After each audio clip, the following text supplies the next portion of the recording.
orang pergi ke tempat itu? Kenapa tidak pesiar saja ke Waropen?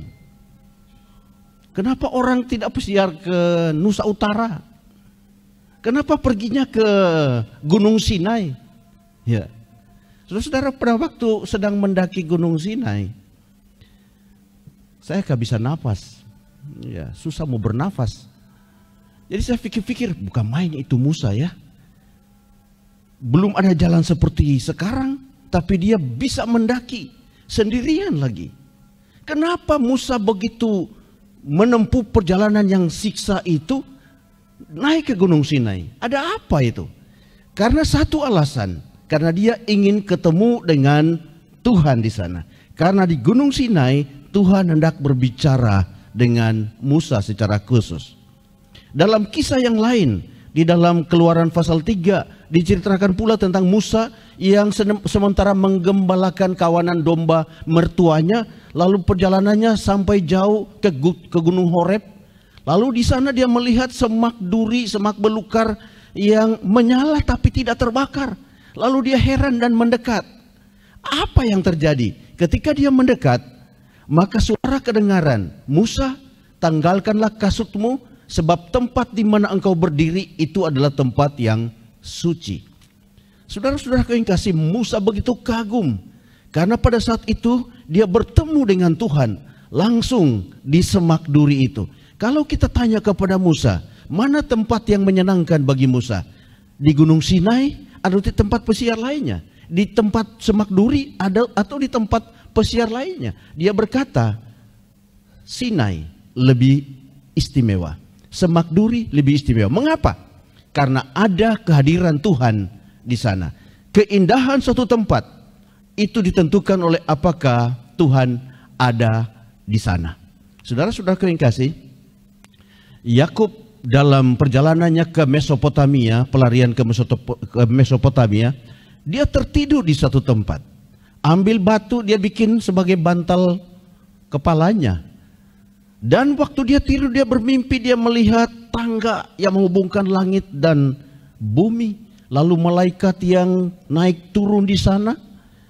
Ketika dia bermimpi itu, dia melihat Tuhan berdiri di sana dan berkata kepadanya, "Akulah Allah Abraham, Allah Ishak."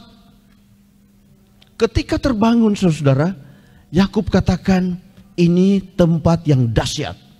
Kenapa? Karena di sini Tuhan hadir. Tempat yang dahsyat, padahal cuma padang belantara. Cuma batu, dia bikin mezbah itu batu, lalu dia menamakan tempat itu Baitul atau rumah Allah, rumah Tuhan. Saudara-saudaraku, keistimewaan suatu tempat ditentukan oleh apakah ada Tuhan di sana. Saudara-saudara, mana lebih menyenangkan? Di Yerusalem, Yudea, Samaria, atau ujung bumi? Ya, di mana? Jawabannya pasti di tempat di mana saudara bertemu dengan Tuhan. Maka itu adalah tempat yang menyenangkan. Matius pasal 28 ayat 18 sampai 20 berkata, "Kepadaku telah diberikan segala kuasa di sorga dan di bumi. Karena itu, pergilah kamu jadikan semua bangsa muridku, baptis mereka dalam nama Bapa, Anak dan Roh Kudus, dan ajarlah mereka melakukan segala sesuatu yang kuperintahkan kepadamu. Dan ketahuilah," ini poinnya, "ketahuilah aku menyertai kamu senantiasa sampai kepada akhir zaman."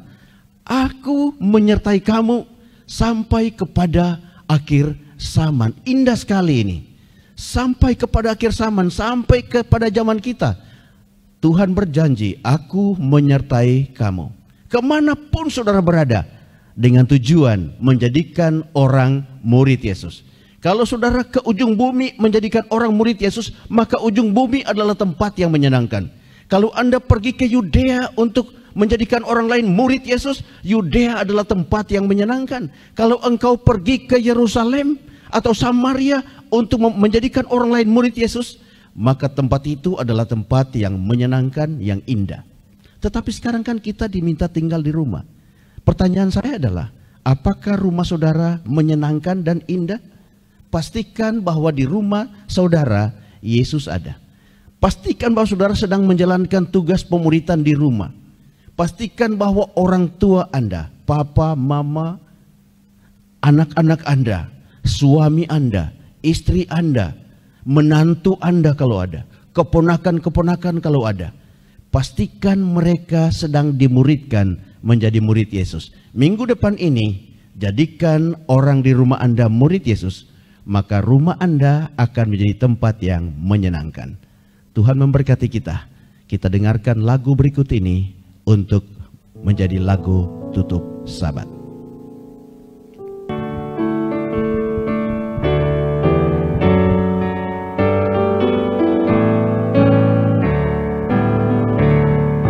Selamat di lengan Yesus dan di ribaannya, sana ku sentosa dan berbahagia dengan malaikat nyanyi lagu dari surga. Nama Yesus dipuji di atas laut kaca. Selamat di lengan Yesus dan di ribaannya, sana ku sentosa dan berbahagia. Pada ribaan Tuhan aku akan selamat, meski banyak godaan tiada ku terjerat. Lepaslah dari susah, bebas dari takut, dari segala bahaya aku akan luput. Selamat di lengan Yesus dan di ribaannya, sana aku sentosa dan berbahagia. Lindungi aku Tuhan dari kejahatan, Engkau yang ku harapkan, Engkau batu selamat. Biarlah aku sabar sampai Engkau datang, sampai terbitlah fajar di pantai surga terang. Selamat di lengan Yesus dan di ribaannya, sana aku sentosa dan berbahagia.